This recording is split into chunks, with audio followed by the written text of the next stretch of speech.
Now this one is about measurement and uncertainty.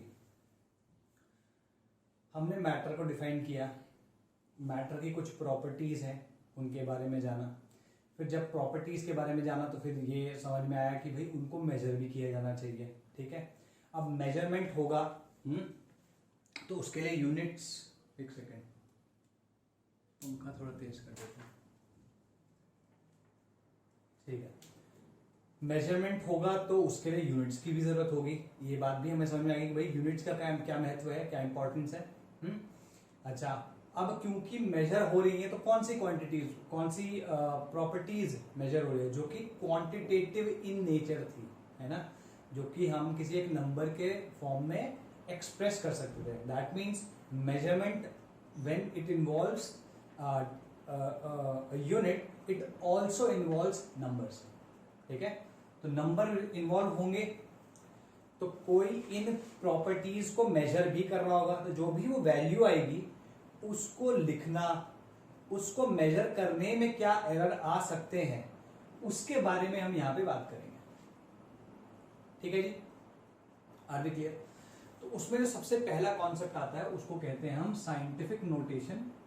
ठीक है, right now I am just scientific notation.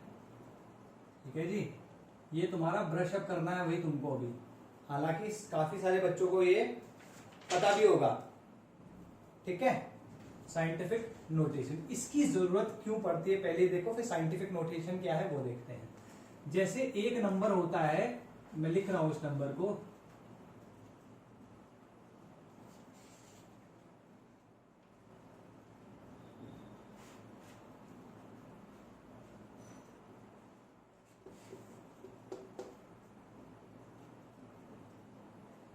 इसको हम कहते हैं Avogadro number.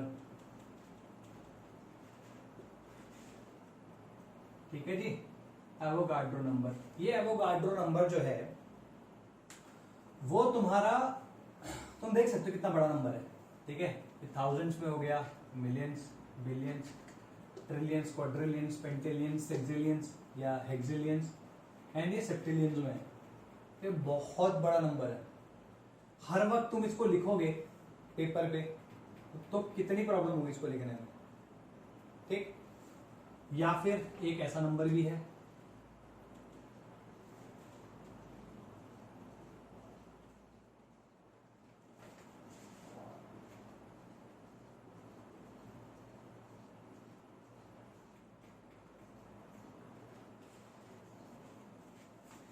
This is mass of H atom. ये hydrogen atom का मास है। तो ये बहुत ही छोटी वैल्यू होगी, हर बार इस इतनी छोटी वैल्यू को लिखते रहोगे तो परेशान हो जाओगे। मतलब वैसे भी केमिस्ट्री पसंद है नहीं लोगों को। ठीक है, तो ये सब लिखोगे तो फिर तो और भी पसंद नहीं होगी।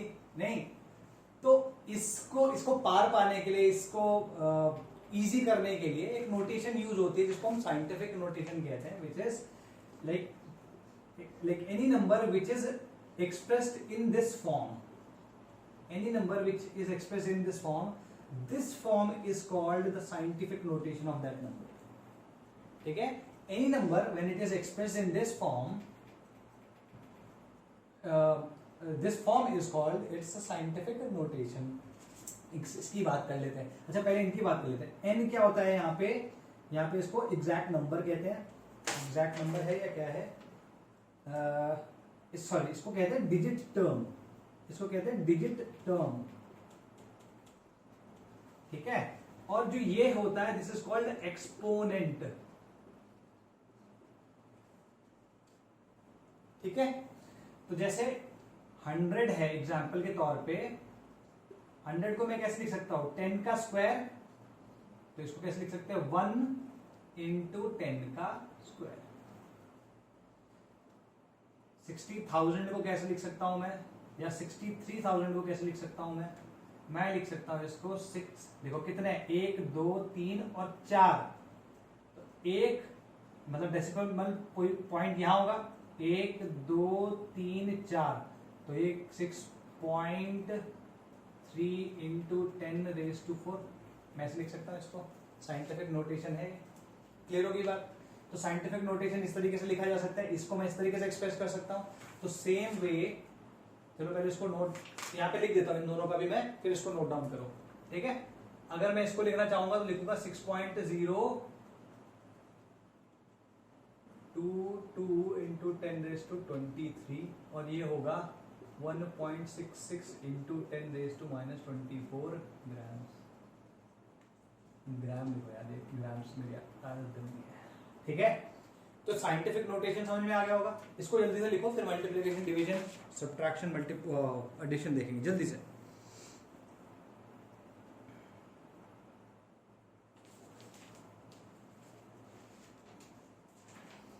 इसमें अगर तुमको डेफिनेशन चाहिए हो साइंटिफिक नोटेशन की तो लिखो साइंटिफिक नोट, चलो यार पहले लिख लो फिर उसकी डेफिनेशन लिखो।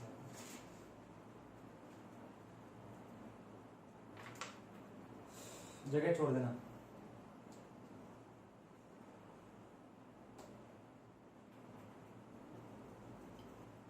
लिखो लिखो।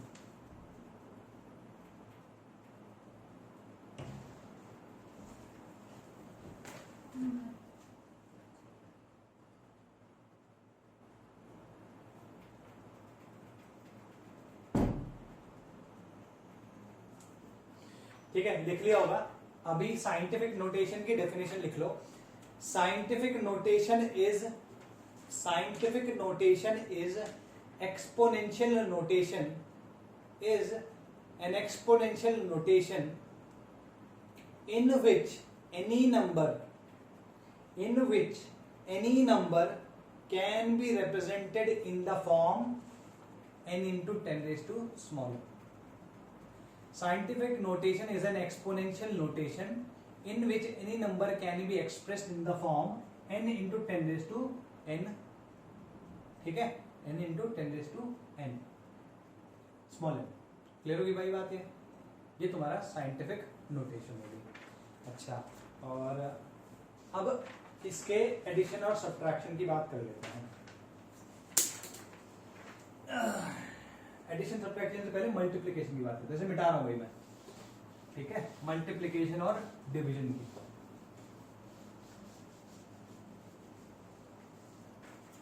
तो multiplication and division, multiplication and division, ठीक है जी। अच्छा, लेट्स एग्जाम्पल के तौर पे वी हैव 8.1 इंटू 10⁻⁶, ये एक नंबर हो गया, इंटू दूसरा नंबर 4.9 इंटू 10⁵, ठीक है जी। इसको करते कैसे हैं ये देखो, ये डिजिट टर्म है, ये 10 का एक्सपोनेंट है, ये डिजिट टर्म है 10 का एक्सपोनेंट है, ठीक है, ये सब क्लियर है। इसमें क्या करते हैं, डिजिट टर्म्स को अलग से लिख लेते हैं इस तरीके से, 8.1 इंटू 4.9 मतलब डिजिट टर्म का मल्टीप्लीकेशन, ठीक है, डिजिट टर्म्स का मल्टीप्लीकेशन, मल्टीप्लाई कर दो।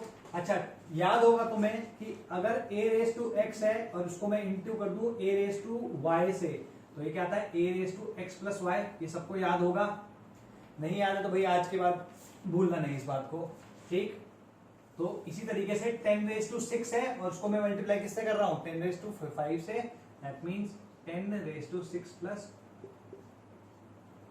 ठीक है, this comes out to equal to 39.69 into 10⁻, यहाँ कितना जाएगा, 4 5 11, उसको मैं लिख सकता हूँ 3.969 इंटू 10⁻।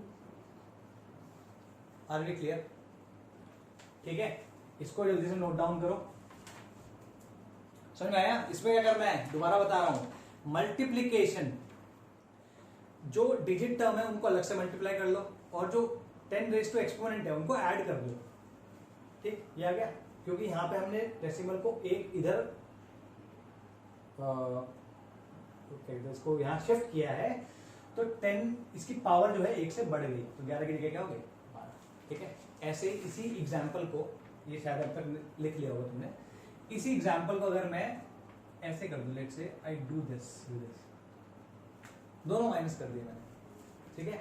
सेम चीज होगी, डिजिट टर्म्स को ऐसे मल्टीप्लाई करना है, इनटू इनको ऐड कर देना है। यहाँ पे क्या है, यहाँ 6 और 5 नहीं है, अब यहाँ पे है -6 plus -5,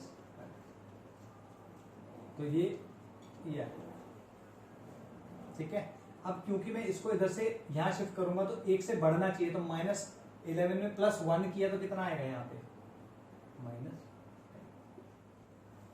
are we clear about this? तो ये तुम्हारा मल्टीप्लिकेशन हो गया, ठीक है। क्लियर हुआ? इसको भी लिख लो जल्दी से, गिविंग यू 5 सेकेंड्स।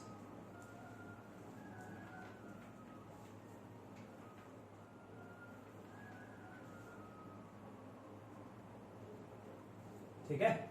अच्छा मान लो इसी एग्जांपल में मैं इसको डिवाइड कर देता हूं, डिवाइड कर दो इसको। इसमें क्या करना है, इसमें भी एग्जैक्टली वैसा ही होगा लेकिन थोड़ा सा डिफरेंट है। लेट्स से ये वाला एग्जांपल लेते हैं, थोड़ा सा डिफरेंट होगा। कैसे? इसमें जो डिजिट टर्म्स हैं उनको डिवाइड कर देना है, ठीक है।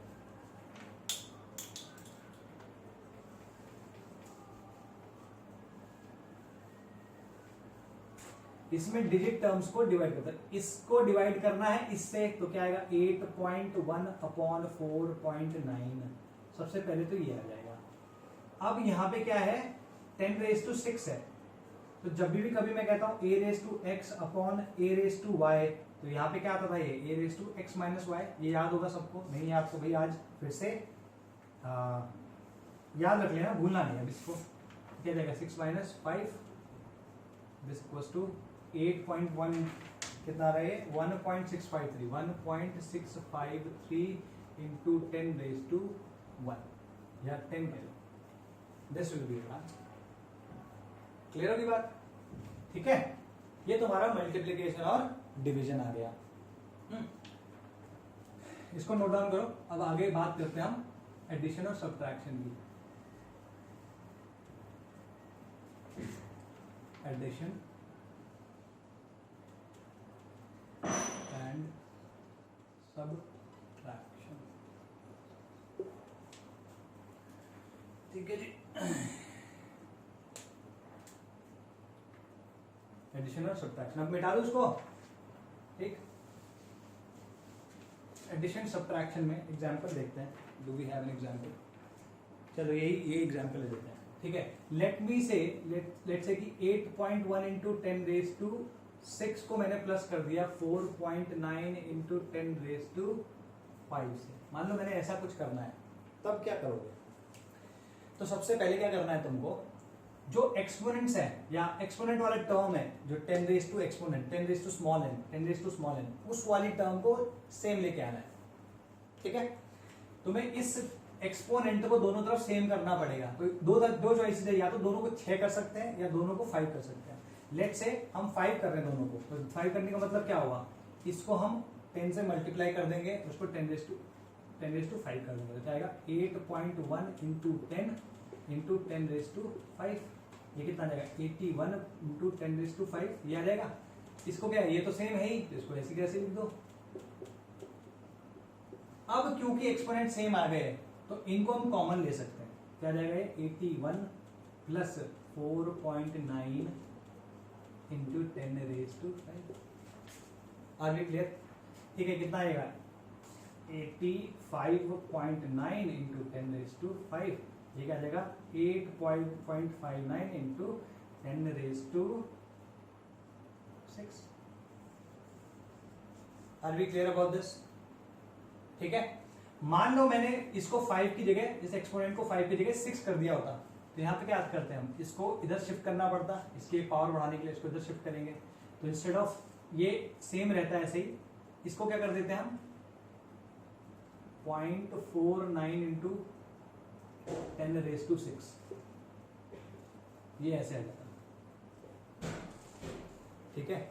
इसको अगर तुम ऐड करोगे ना, एग्जैक्टली यही नंबर आएगा, करके देखो, ठीक है। जैसे इस एग्जांपल को जल्दी से नोट करो, जो मैंने यहाँ पे मिटाया वो भी नोट करो जल्दी, चाहे तो उसको रिवर्स करके कर लेना, रिवाइंड करके जल्दी, ठीक है।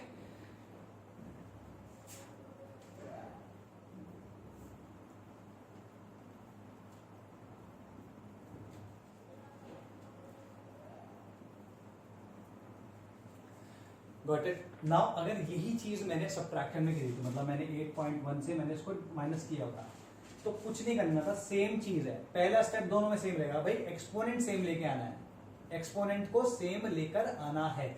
लेट्स से कि मैंने इसको 6 में कन्वर्ट किया होता इस तरीके से, तो इंस्टेड ऑफ दिस ये क्या जाता है, ये आ जाता, तो यहाँ पे क्या जाता है, 8.1 माइनस 0.49 10⁻⁶, ठीक है। 8.1 माइनस कितना आता है ये 7.61, ये कितना आएगा 7.61 इंटू 10⁻⁶, ठीक है, ये तुम्हारा आंसर आ जाएगा। नेगेटिव माइनस कर रहे हो तो इसका प्रोसेस क्या है, इसका 2 स्टेप प्रोसेस है। पहला स्टेप है कि तुम्हें एक्सपोनेंट को सेम करना है, लिख लो एडिशन एंड सब्ट्रैक्शन में इट्स अ 2 स्टेप प्रोसेस लिखो, it's a 2 step process, it's a 2-step process. Step 1, convert the exponent of the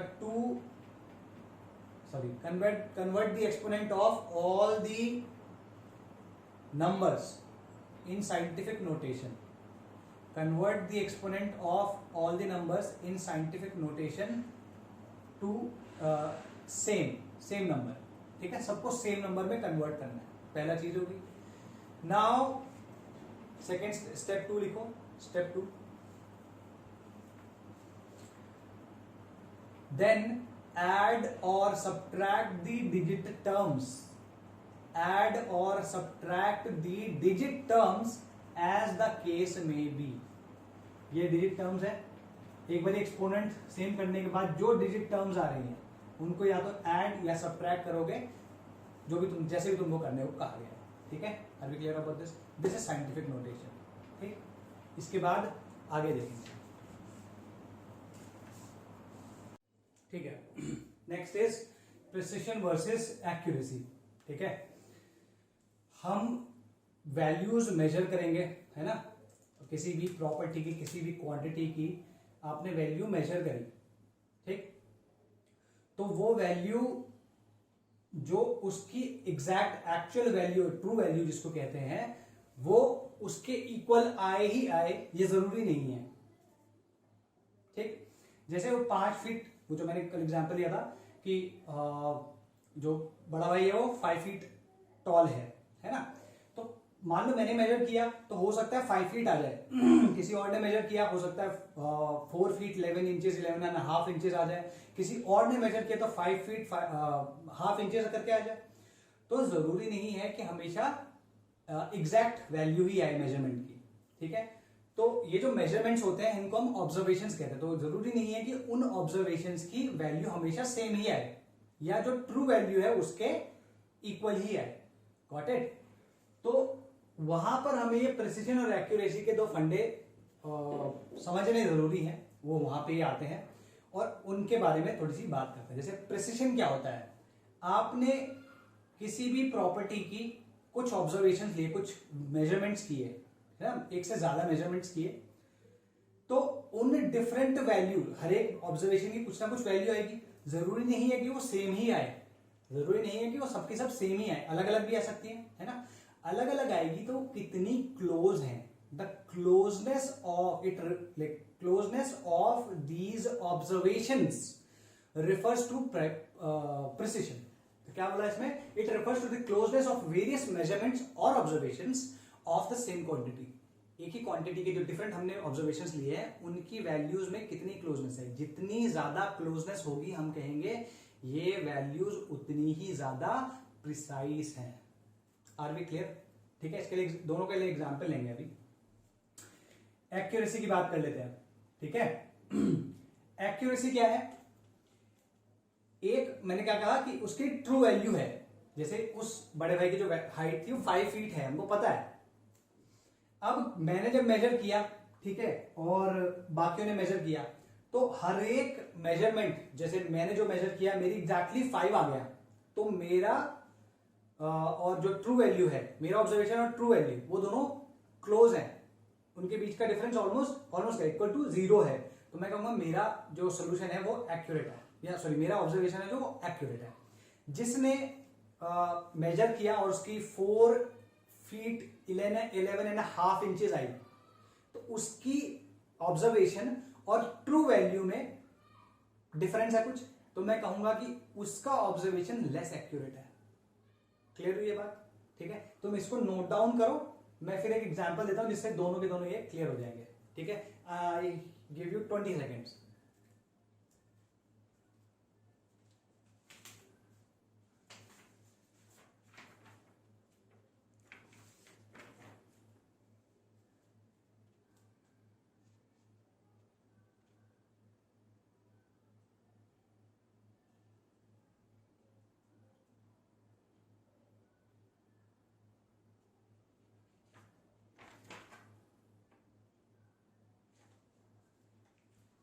ठीक है, आपने नोट डाउन कर लिया होगा। एग्जाम्पल लेते हैं, मैं मिटा रहा हूं इसको।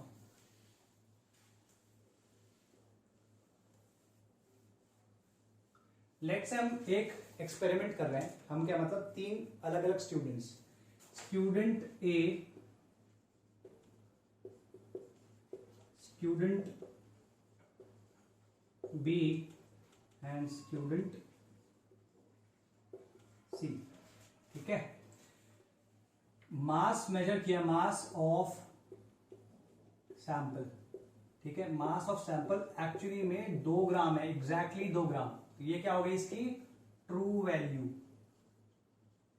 ठीक है जी। स्टूडेंट ए ने फर्स्ट मेजरमेंट में या फर्स्ट ऑब्जर्वेशन में इसकी एक वैल्यू, इसकी कुछ वैल्यू मेजर करी, और ऐसी सेकंड मेजरमेंट में एक कुछ वैल्यू मेजर करी। ठीक है जी, और फिर इनका हमने एवरेज ले लिया। अभी इससे ज्यादा वैल्यूज नहीं ले रहा हूं, just for the sake of the example ये आपको 2 वैल्यूज दिए। ठीक है, स्टूडेंट ए ने जब मेजर किया तो पहले वाले ऑब्जर्वेशन में उसकी वैल्यू आई 1.95 ग्राम्स, दूसरे वाले में आई 1.93 ग्राम्स। ठीक है, ठीक, इस वाले की स्टूडेंट बी की वैल्यू आई 1.94 ग्राम और 2.05 ग्राम। ठीक है जी, ओके। जब स्टूडेंट सी ने मेजर किया तो उसकी 2.01 ग्राम आई और 1.99 ग्राम आई। ठीक है, ये इनकी ऑब्जर्वेशन है, ये हमने नहीं किया, ये जो स्टूडेंट्स ने मेजर किया था ये उन्होंने वो लिख दी। अब हम इनका एवरेज कर देंगे तो यहाँ पे क्या आएगा 1.94। ठीक है, ये कितना आएगा 6, 11, 5.5, 2.05 लिखेगा, हाँ 2.05 है ना, तो ये आएगी 1.995 और ये कितनी आ जाएगी, ये आ जाएगी 2.0 ग्राम्स।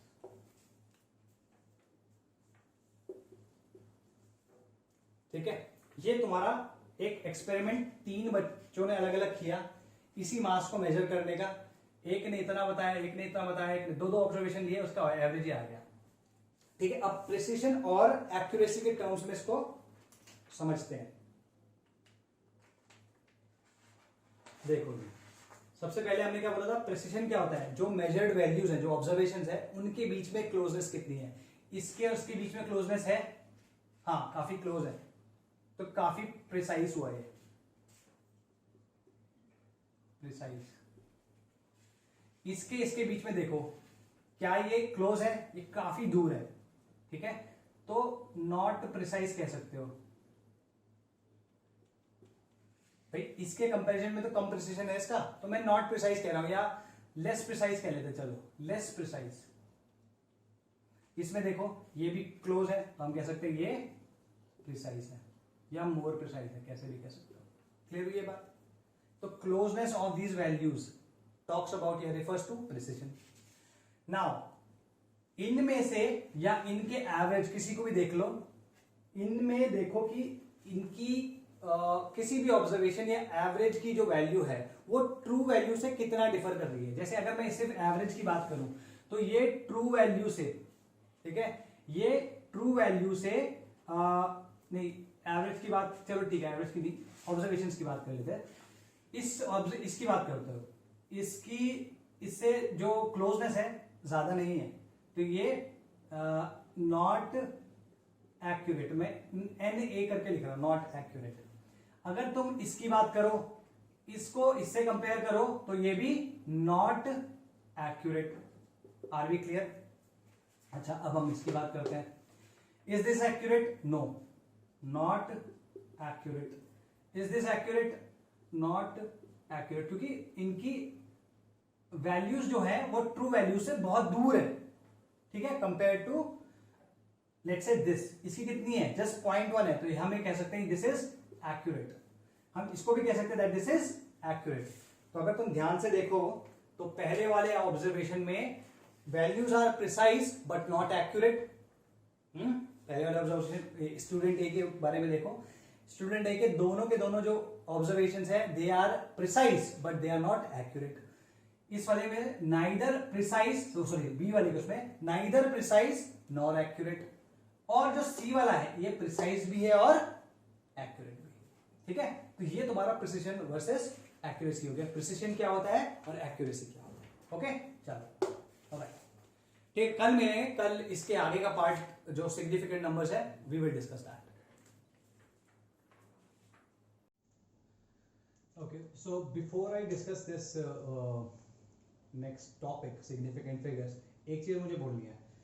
जैसे जैसे तुम वीडियोस देख रहे हो उसके साथ साथ नोट्स भी बनाते रहो, है ना। नोट्स बनाते रहोगे तो वो चीज समझ में भी आती रहेगी, और लिखते वक्त फिर जो चीज जैसे कभी समझ में नहीं आती तो वो पूछ भी सकते हो, ठीक है। तो जैसे जैसे वीडियो देख रहे हो साथ साथ वीडियो ये नोट्स भी बनाते रहो। Don't try to be lazy, क्योंकि इस टाइम पे बहुत सारा, क्योंकि स्कूल का काम नहीं है ना, और वैसे भी गर्मियों के दिन आ गए हैं, तो try to write that down, और उसको उसके जो भी वीडियो जिस दिन मैंने देखा है उसके नोट्स मैं नेक्स्ट डे चेक करूंगा। You can take a pic, और अगर कैम स्कैनर है किसी के पास तो उसके एक PDF बना के मेरे को मेरे पर्सनल चैट पे भेज सकता है विद एन एम, ठीक है। तो मैं उसको फिर मार्क कर लूंगा, I keep a Excel sheet for that, and I keep an Excel sheet for your marks as well जब हम टेस्ट देंगे, ठीक। तो please do that, okay. I will keep checking it, got it. तो having said that, let's discuss this significant figures. Significant figures क्या हुए? आप quantities को मेजर करते हो, ठीक है। आप मेजरमेंट लोगे तो किस में लोगे? Measurement will be in terms of some value, as I told you, है ना। तो ऐसे कुछ लिखोगे तुम, तो ये पर्टिकुलर जो नंबर है ये कितना एक्यूरेट है, सिग्निफिकेंट नंबर्स उसको बताते हैं, ठीक।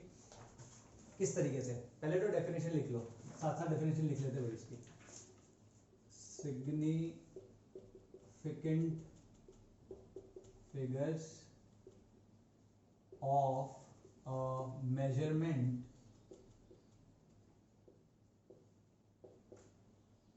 आर द digits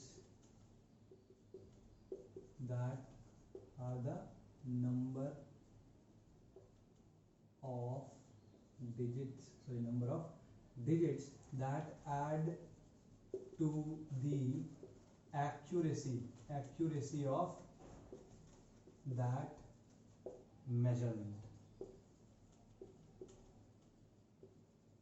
ठीक है। हिंदी में सिग्निफिकेंट फिगर्स वो डिजिट्स होती हैं किसी भी मेजरमेंट की। मेजरमेंट डेफिनेटली नंबर में होगा, वैल्यू होगी कोई उसकी न्यूमेरिक। मेजरमेंट की वो डिजिट्स जो कि उसकी एक्यूरेसी को दर्शाती है या उसकी एक्यूरेसी पे ऐड करती है, ठीक है। इसको समझने के लिए एक एग्जांपल लेते हैं। याद होगा तुम्हें, मैंने उस दिन बताया था कि कि बड़े भाई की हाइट जो है 5 फीट है, और हमने उसे सेंटीमीटर्स में कन्वर्ट किया था तो 152.4 सेंटीमीटर आई थी, ठीक है। तो इसमें हमेशा ध्यान रखना, कभी भी कोई नंबर दिया होगा, कोई भी मेजरमेंट दिया होगा, तो उसमें एक, जैसे इसकी बात करते हैं 1 2 3 4, ठीक है। तो ये जो 3 नंबर है ये, these are known with certainty,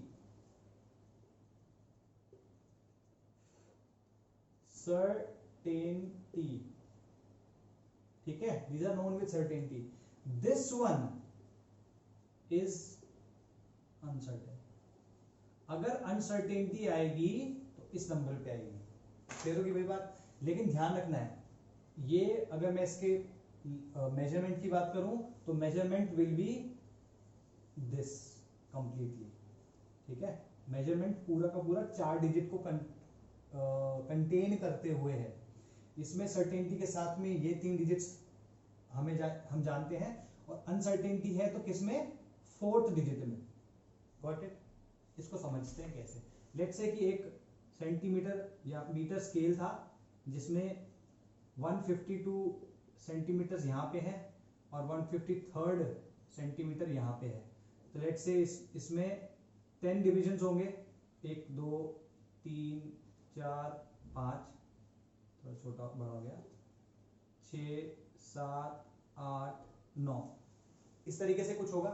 152 मतलब यहां तक तो हमको पता है कि भाई 152 तो है ही है भाई, मेजर करते हो तो पता चली जाता ना 152। अब 152.4 बोला है ना, तो इसका मतलब क्या होगा, 152.4 का मतलब हुआ कि ये जो पॉइंट है तुम्हारा, ये बहुत छोटा ना हो गया होपफुली। ठीक है, ये वाला पॉइंट जो है इस पे हमने कहा कि इसकी लेंथ जो है वो इतने और है, 152 प्लस दिस मच। ठीक है, 4 मिलीमीटर या 0.4 सेंटीमीटर। लेकिन होता क्या है कि कभी कभी जो लेंथ होती है वो या तो थोड़ा बहुत इधर हो सकती है या थोड़ा बहुत इधर हो सकती है, जरूरी नहीं कि एग्जैक्टली इस पे मीट करे। तो अगर इधर हुई तो हम क्या कहते हैं कि चलो यार ये 3 से बहुत आगे है, 4 के बहुत पास है, तो उसको 4 लिख देते हैं। ठीक है, या फिर 4 से जस्ट थोड़ा सा ही आगे तो उसको भी 4 ही लिख लेते हैं। तो अनसर्टेनिटी इस पर्टिकुलर पार्ट पे है, इस पार्ट पे नहीं है। ये तो क्लियर है कि 152 से तो ऊपर है ही भाई, और इसके बीच में तो 153 से छोटा ही है। इसका मतलब 152 में तो कोई डाउट है ही नहीं। डाउट है कहां पे, सिर्फ और सिर्फ इस पॉइंट पे। तो ये वाली जो डिजिट है आपकी, this is uncertain. Got it, this is uncertain. Are we clear about this? ठीक है, तो इसके हिसाब से क्या होगा, यहां पर 3 सर्टेन है और 1 अनसर्टेन है, तो इसकी सिग्निफिकेंट फिगर्स, एसएफ लिख रहा हूं या सिग्निफिकेंट डिजिट्स भी बोलते हैं इनको, सिग्निफिकेंट फिगर्स या सिग्निफिकेंट डिजिट्स कितनी हुई इसमें, 4। ये ध्यान रखना है, इसमें कितनी हुई, 1 2 3 4, that's it. Are we clear? Okay, ठीक है जी। अच्छा, नाउ अनदर थिंग, मान लो कि मैंने इसी मेजरमेंट को ऐसे लिखा है 152.40। अब मैंने एक 0 लगा दिया यहां पे। नाउ व्हाट डज दिस, क्योंकि हम अब से पहले जो भी लिखते हैं तो हम अगर ये लिखते थे अपने को सेम ही लगता था कि हाँ ठीक है यार, ये भी सेम नंबर है, ये भी सेम नंबर है, अग्रीड कि ये दोनों सेम नंबर है। लेकिन यहां पे एक्यूरेसी जो है तुम्हारी वो इस वाले केस में ज्यादा है। कैसे है वो देखो, जब मैंने 40 लिख दिया, इसका मतलब क्या हुआ, इस पॉइंट तक, ये जो 4 वाला पॉइंट है यहां तक तो हम बिल्कुल सर्टेन है। ठीक है जी, यहां तक हम बिल्कुल सर्टेन है। इसके थोड़ा बहुत ही आसपास में कहीं पे अनसर्टेनिटी है। इसके बाद जो मतलब मिलीमीटर को भी 10 से डिवाइड करोगे तो 1/10 मिलीमीटर की इसकी अनसर्टेनिटी रह जाएगी। ये 1/10 मिलीमीटर हुआ ना इसके केस में। तो इस पॉइंट पे, इस लेवल पे हमारी अनसर्टेनिटी है।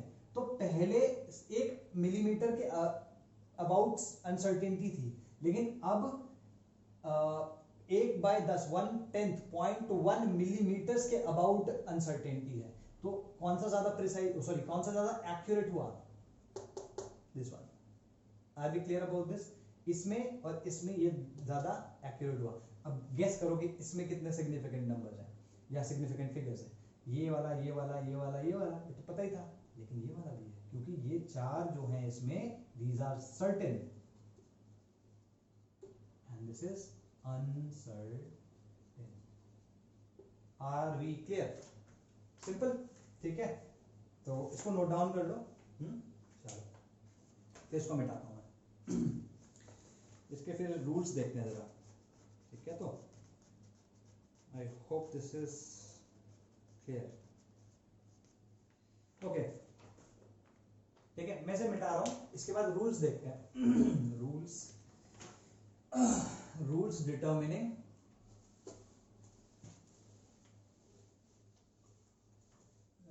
रूल्स डिटर्मिनिंग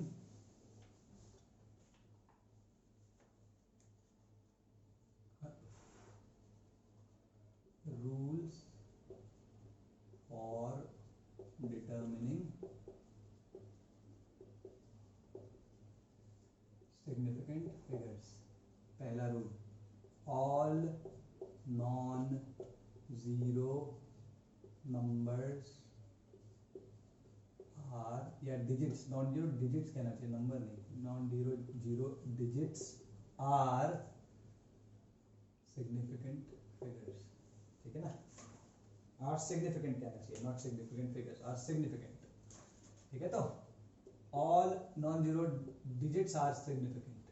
तो एग्जांपल ले लेते हैं इसका. एग्जांपल, लेट्स से आई हैव 285.3. ठीक है, इसमें कितनी नॉन जीरो डिजिट्स हैं? 4.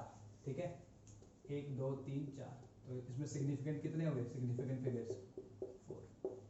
ठीक है जी, आर वी क्लियर? ठीक है, इसका कोई और example? If you have another example, let's say we have this 0.25. अब इसमें कितनी है? ठीक है, ये देखो 0.25 है. इसमें नॉन जीरो कितनी है? 1 और 2. ठीक है, तो इसमें कितने हो गए? ऐसे. क्लियर होगी बात? सबसे पहला रूल है, जितनी भी नॉन जीरो डिजिट्स होंगी वो सिग्निफिकेंट होंगी. ठीक. Next one is, second one is all non zero, all zeros, all zeros left of the first non zero digit is are not significant. ठीक है, तो गॉट इट? तो एग्जाम्पल लेते हैं, फिर समझ में आ जाएगा. 0.03, जैसे इसमें भी देखो, इसमें पहली नॉन जीरो डिजिट 2 है, इससे पहले क्या 0 है? 1 है ना, डजंट मैटर. इसके आगे मैं 2 भी लगा देता तो भी कोई फर्क नहीं पड़ता. तो ये दोनों के दोनों सिग्निफिकेंट नहीं कहलाएंगे. सेम वे अगर मैं 0.03 को बोलता हूं तो इसमें सिग्निफिकेंट फिगर्स कितने हुए? 1 ऐसे.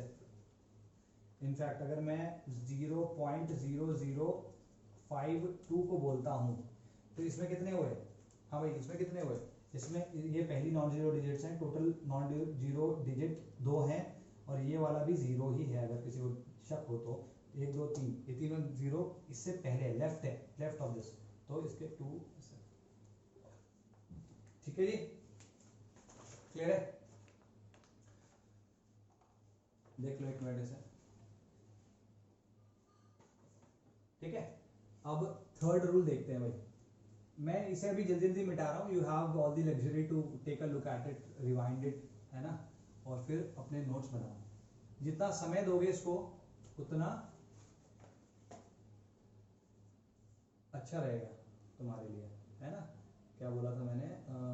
थर्ड वाला है जीरोज बिटवीन टू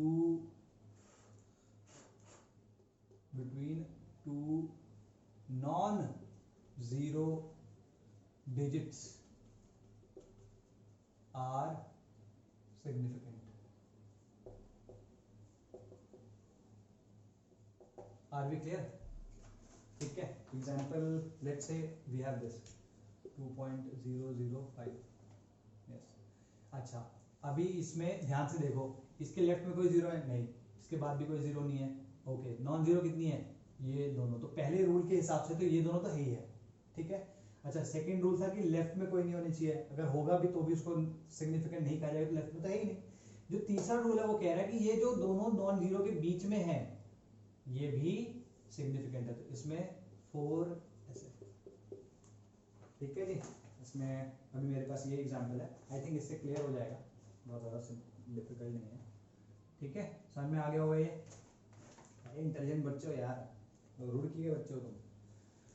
ठीक। और ठीक है, अच्छा नेक्स्ट वाला लिख लो, इसको लिख लेते हैं, इसको मिटा देते हैं।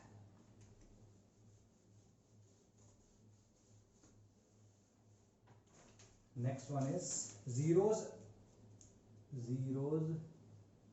at the end or right of the decimal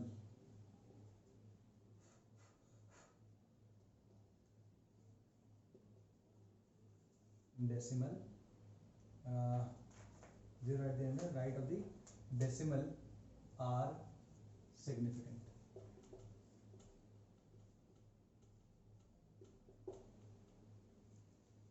And लिखना चाहिए नॉट और, zero at the end end right of the decimal are significant.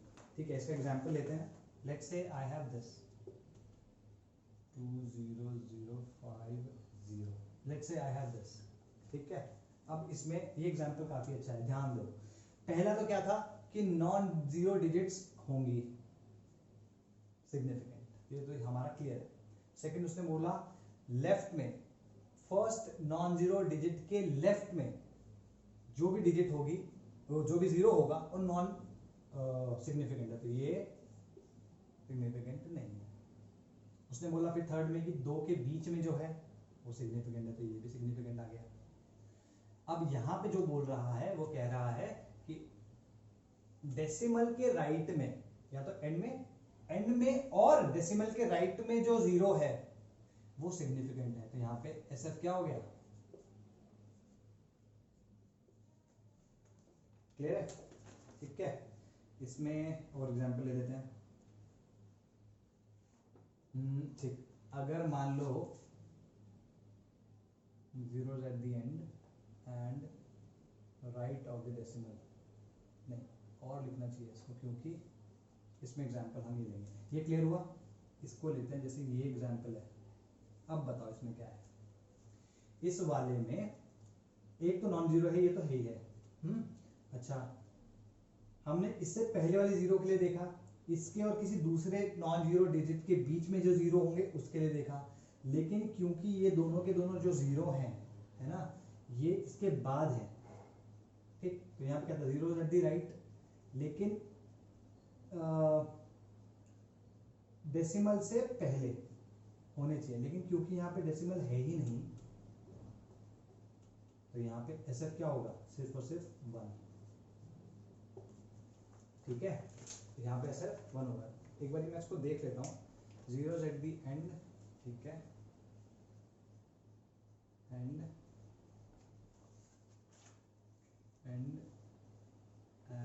Between the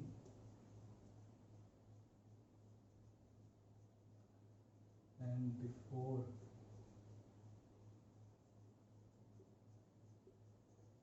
the decimal,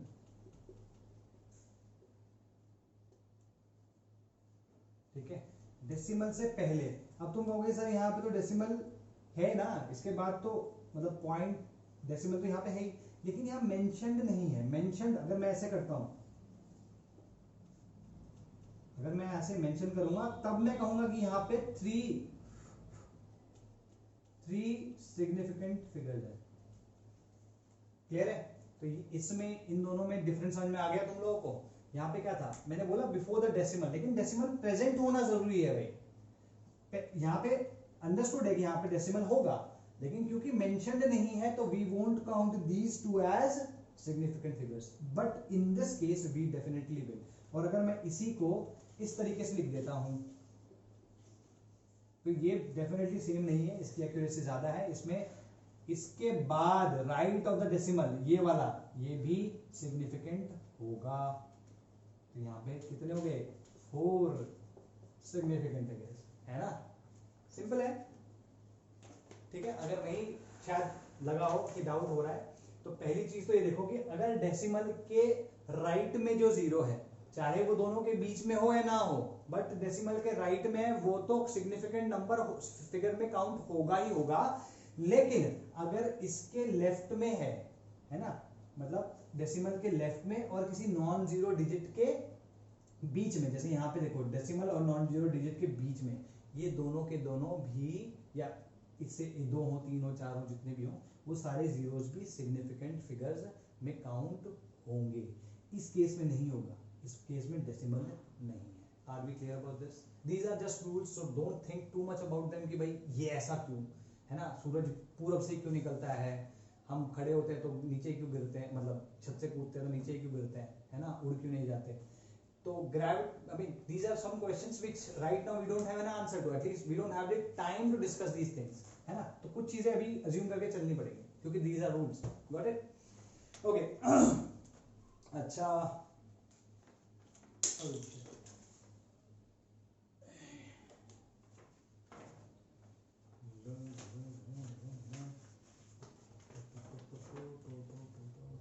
इसके एग्जाम्पल और देते हैं, मैं इसको थोड़ा मिटा देता हूँ। एग्जाम्पल ये वाला एग्जाम्पल अच्छा रहेगा। अगर मान लो मैं इन तीनों की ही बात करता हूं और इन तीनों को मैं साइंटिफिक नोटेशन में लिख देता हूं, ठीक है, तो कभी भी इनको साइंटिफिक नोटेशन में कन्वर्ट करोगे तो उसको कैसे लिखोगे, इसको लिखोगे ये, क्यों, क्योंकि इसमें सिर्फ और सिर्फ एक सिग्निफिकेंट नंबर है, ठीक है, सिग्निफिकेंट डिजिट एक ही है। इसमें क्या होगा, इसमें तुम ऐसा नहीं कर सकते, इसमें you will have to write this, क्यों, क्योंकि इसमें 3 सिग्निफिकेंट फिगर्स है। तो जब तुम ये समझ लो किसी भी नंबर को जब तुम साइंटिफिक नोटेशन में भी कन्वर्ट करोगे तो you will try to keep all the significant figures intact, है ना, तुम उनको हटाओगे नहीं। वो कैसे, अगर हटाओगे तो कैसे हटाओगे, किस सूरत में हटाओगे वो बताऊंगा, लेकिन इन जनरल हटाना नहीं है। इसमें 3 थे तो 3 आ गए, इसमें 4 है, इसमें आएगा ये into 10⁻²। Are we clear about this? I hope this one makes it clear कि किस तरीके से ये रूल्स एप्लीकेबल है, ठीक है। इसके अलावा by chance you come across a question which you are not able to do, और वैसे तो मैं कुछ क्वेश्चंस दूंगा ही, बट अगर if you are not able to do them तो आई विल टेल, ठीक है, मैं तुम्हें कुछ क्वेश्चन दूंगा। Got it? ओके, ठीक है जी।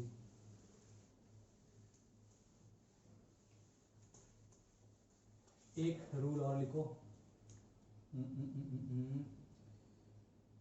Rule number 5। जैसे 2400 है, ठीक है, इसमें सिर्फ और सिर्फ ये, इसका मतलब इसके सिग्निफिकेंट नंबर फिगर्स कितने हुए, सिर्फ 2, क्योंकि ये 2 काम के नहीं है। लेकिन अगर मान लो कि किसी एक्सपेरिमेंट में जो हमने इंस्ट्रूमेंट यूज किया है उसकी एक्यूरेसी इस नंबर से ही आएगी, मतलब उसको अगर मैं 24 लिख दूं उसकी मेजरमेंट को, तो उसकी एक्यूरेसी लॉस्ट हो जाती है, उस इंस्ट्रूमेंट के मेजरमेंट की एक्यूरेसी लॉस्ट हो जाती है इनको ना काउंट करने पर, ठीक है। तो इनको काउंट करना पड़ेगा। हालांकि इसका कोई, ये जो मैंने रूल बताया ना, इसका तुम्हारे पढ़ाई अभी जो 11th में पढ़ रहे हो, या तुम जो लेबोरेटरी में देखोगे, या फिर जो जेई में क्वेश्चंस आए हैं उनसे कोई लेना देना नहीं है, ठीक है, ये वाला पार्ट। क्योंकि अगर इस पे वो क्वेश्चन अभी तक नहीं आया है, और ये अगर कहीं भी इसके ऊपर कुछ आएगा तो वो तुमको देगा ये बात बता के कि भाई इसमें ये जो 2 जीरोस हैं ये भी काउंट होंगे, तो that information will be given to you. You can not assume कि भाई ये दोनों, या you don't have to decide कि ये दोनों सिग्निफिकेंट होंगे कि नहीं होंगे, ठीक, अनलेस अंटिल गिवन तुमको अज्यूम क्या करना है, ये दोनों सिग्निफिकेंट नहीं है। Got it? 5th रूल क्या है, इसका रूल लिखवा नहीं रहा हूं, बस एक एग्जांपल दे देता। 6th रूल क्या है? 6th रूल ये कि कोई भी मेजरमेंट जो कि पूरा पूरा हो, जैसे फॉर एग्जांपल 2 eggs, ठीक है, तो ये कैसा है, 2 eggs का है ना, कभी भी 1.5 egg, 2.5 egg, 2.25 egg, 2.1 egg या 1.99 egg तो कुछ नहीं होता। ये एक पूरा पूरा नंबर है, होल नंबर है ये, ठीक है। तो इसको मैं ऐसे भी तो लिख सकता हूं ना, 2.0 eggs, क्योंकि ये तो एक्यूरेट है ना, इसमें तो कोई डाउट ही नहीं है। इसको मैं ऐसे भी लिख सकता हूं 2.00 eggs या 2.000 eggs। तो जब कभी भी एग्जैक्ट नंबर हो किसी क्वांटिटी का, है ना, जिसको तुमने मेजर किया है या काउंट किया है, उस केस में उसके इन्फिनिट सिग्निफिकेंट फिगर्स होते हैं। जैसे इसके केस में इन्फिनिट सिग्निफिकेंट फिगर्स। भाई अगर किसी को ये नहीं पता था कि इन्फिनिटी का साइन है तो आज पता चल गया, this is the sign of infinity, क्योंकि घूम रहा है वहीं पे। एनीवे ये उल्टा हुआ लेटा हुआ आर्ट है, lazy art, lazy eight. Okay clear है ये बात? तो कभी भी किसी भी क्वांटिटी का एग्जैक्ट मेजरमेंट आए, है ना, तो एग्जैक्ट मेजरमेंट का मतलब जैसे it can not be in decimal form. बस मैं ये कहना चाहता हूँ, होल नंबर में अगर कोई किसी का मेजरमेंट आ रहा है उसको डेसिमल में नहीं आ सकता वो किसी भी तरीके से, उस नंबर के सिग्निफिकेंट फिगर्स इन्फिनिट होंगे। Are we clear? ठीक है, तो दिस इज गुड इनफ। अभी जल्दी से इनके एडिशन सब्ट्रैक्शन देख लेते हैं। ठीक है, ये मिटा रहा हूँ भाई, मैं समझ में आ गया होगा इसकी, इसके वो लिख लो, मैं जल्दी से बोल रहा हूँ। Counting numbers of objects, counting numbers of objects. ठीक है, फॉर एग्जाम्पल 2 balls और 20 eggs have infinite significant figures। Clear हुई बात? इसको मिटाओ अब जल्दी से। कितना टाइम हो गया भाई? 25। Hopefully we are able to complete it in.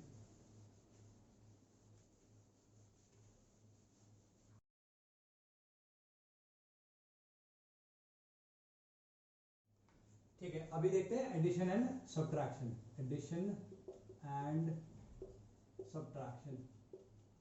ठीक है जी, एडिशन और सब्ट्रैक्शन करेंगे अगर हम कुछ मेजरमेंट्स का, तो जो फाइनल रिजल्ट आएगा उसमें कितने सिग्निफिकेंट फिगर्स होंगे हमें ये जानना है।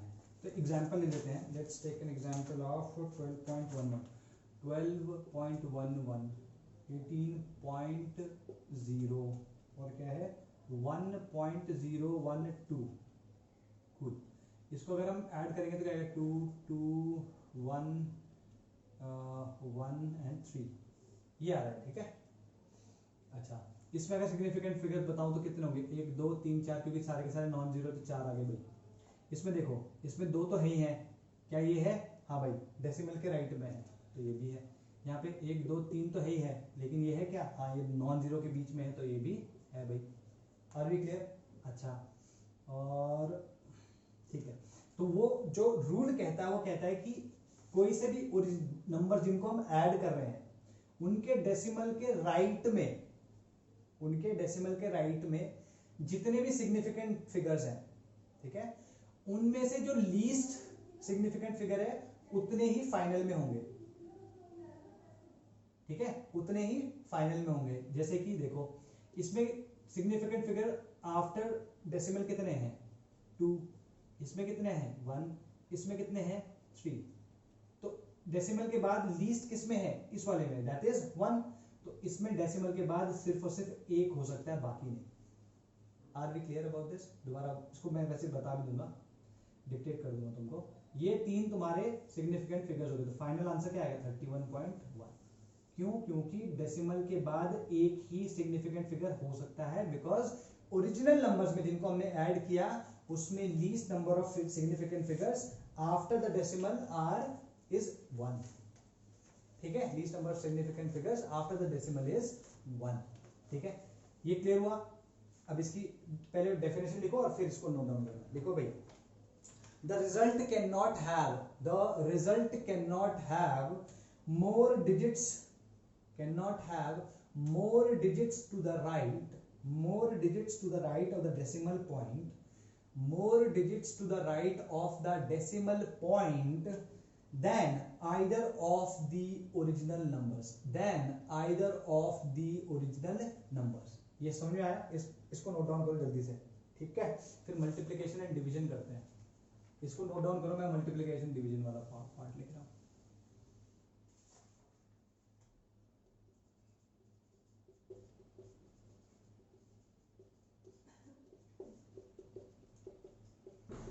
भाई ये मैंने n करके लिखा है ना, तो मैं क्या करता हूँ TION को यूजुअली ऐसे करके लिख देता हूँ, तो अगर कभी लिखूं तो कंफ्यूज मत होना कि क्या लिख दिया ये। ठीक है, I hope that you will make a habit of your own as well. ठीक है, तो मैं इसे मिटा रहा हूँ, बाकी नेक्स्ट वाला एग्जांपल लेते हैं। इसमें मल्टीप्लिकेशन वाला एग्जाम्पल क्या होगा? मल्टीप्लिकेशन वाला एग्जाम्पल हुआ, let's say we have 2.5 and 1.25, ठीक है, इसको मल्टीप्लाई करेंगे तो 3.125 आता है, 3.125, this will be the multiplication of this, ठीक है। रूल कहता है कि इन दोनों में से इन दोनों के, पहले इसमें देखो, इसमें कितने सिग्निफिकेंट फिगर्स हैं, यहाँ पे 2 हैं, इसमें कितने हैं, 3 है। तो कह रहा है कि ओरिजिनल नंबर में जिसके भी पास least number of significant figures हैं उतने ही सिग्निफिकेंट फिगर्स फाइनल आंसर में भी होंगे, ठीक है। इसमें हो कितने सकते हैं, 1 2 3 4, लेकिन होंगे कितने फाइनल आंसर में, सिर्फ और सिर्फ इतने, 2 significant figures in the final answer, because in original numbers में जिनको हमने मल्टीप्लाई या डिवाइड किया उनमें least number of significant figures 2 था। क्लियर होगी बात? तो इसको लिखो, the result must be reported with no more significant figures as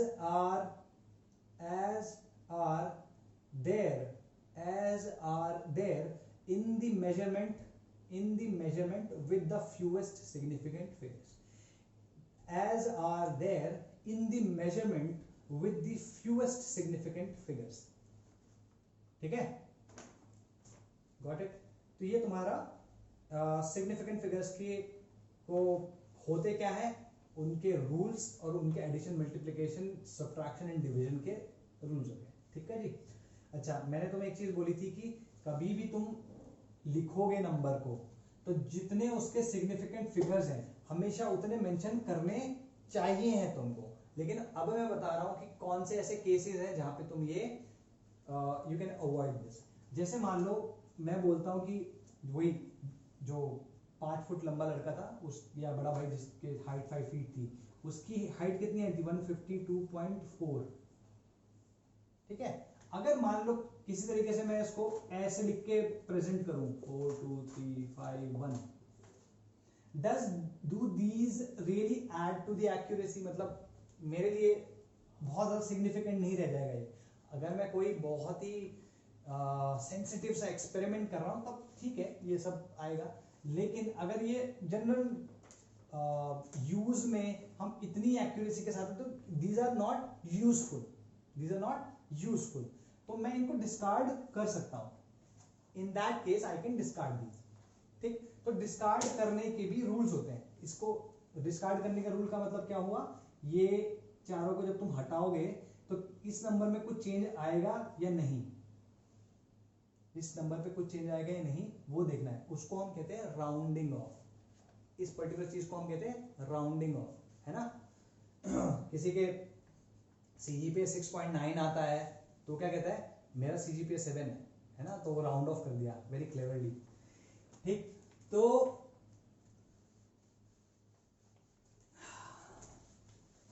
let's talk about rounding off now, significant figures में rounding off.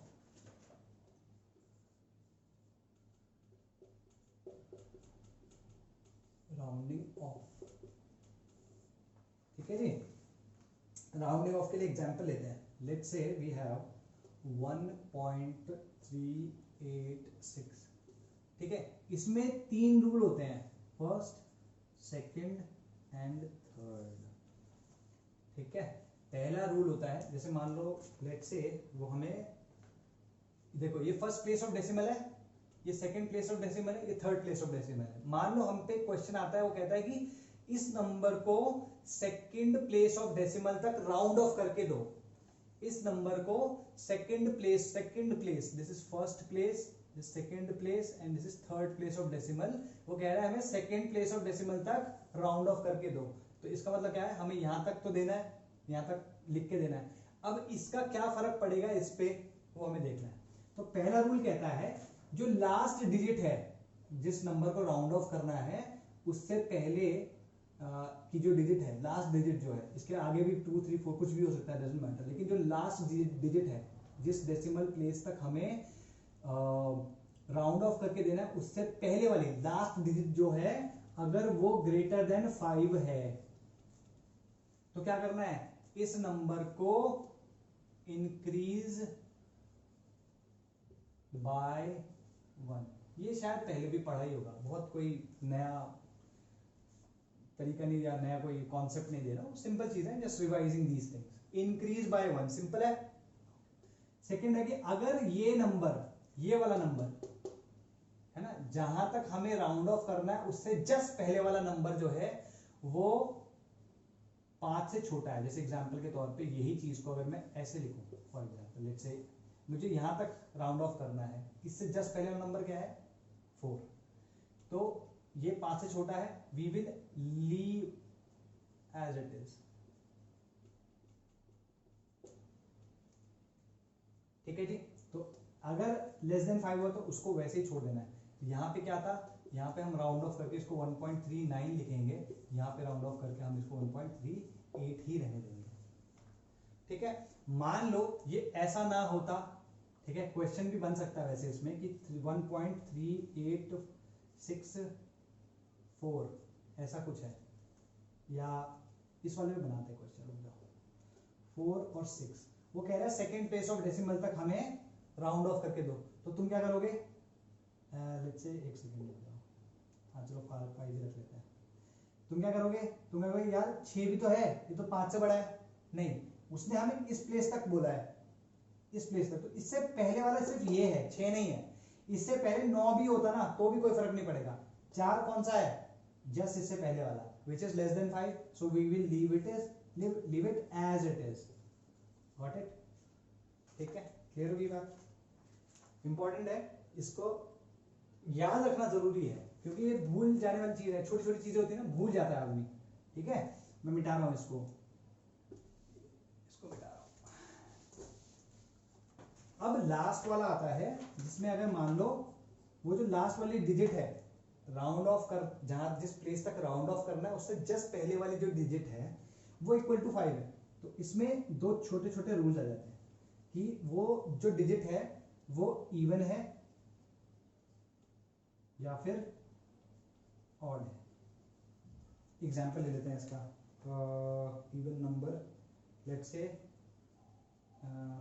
Sorry even number, एक मिनट रुको, example लेते हैं इसका 1.385, ये है ना, ठीक है 1.385। हमें यहां तक राउंड ऑफ करना है, इससे जस्ट पहले वाली डिजिट क्या है, इक्वल टू 5, तो थर्ड वाला रूल लगेगा। अब इसमें कौन सा देखना है कि ये जो नंबर है, ये इवन ऑड कौन सा है, ये वाला नंबर, जहां तक हमें जिस डेसिमल प्लेस तक हमें राउंड ऑफ करना है वो वाली डिजिट इवन है या ऑड है। मैंने शायद थोड़ा गलत बोल दिया था। अगर ये इवन है तो we will leave it as it is 1.38, ठीक है। लेकिन अगर ये ऑड होती, let's say if the example was 375,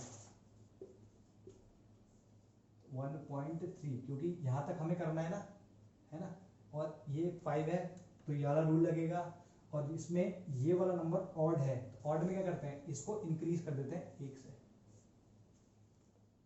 ठीक है जी। तो मैं इसे पढ़ के नहीं बताया, ठीक है, चलो एक बार ऐसे जस्ट पढ़ देता हूं, तुम लिख लेना इसके ऊपर। देखो case 1, when the right most digit to be removed is more than 5, then increase the preceding number by 1। ये केस 1 हो गया जो कि हमने यहां पे, ठीक है। Second case, when the right most digit to be removed is less than 5, ये वाला केस है, ठीक है। then the preceding then do not change the preceding number, case 3, when the rightmost digit to be removed is equal to 5, ठीक है।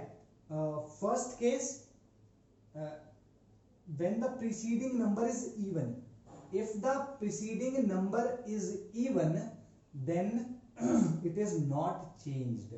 इसके आगे लिखो इवन के, if the preceding number is even then it is not changed। Odd वाले में case 3 के second part में ऑड वाले में लिखो if the preceding number is odd then it is increased by 1। ठीक है, यहां तुम्हारा राउंडिंग ऑफ खत्म हुआ। ओके चलो बाय बाय, मजे करो।